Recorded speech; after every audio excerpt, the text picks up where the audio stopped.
It gets to 2 o'clock in the afternoon, you're tired in work and you actually can't get the job done. You push the stuff you're supposed to do that day on the Monday to the Tuesday, which then builds up even more and more. What then results in you not getting the week done and actually falling behind and feeling overwhelmed. Why is that? Well, the fundamental problem you have is you don't have the balanced hormones.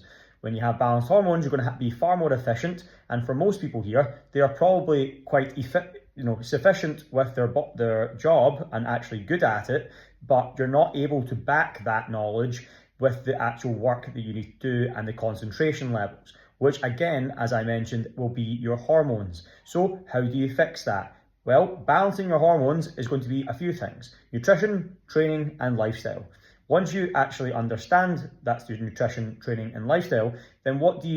You actually have to be educated in those fronts and even the basic principles of those sections. So if you need to understand with your nutrition, you need to understand the basic principles of nutrition. And for me, I've been doing this for over a decade. And for most people that come to me, they actually don't know the basics of nutrition. Then secondly, training. Most people just do exercise.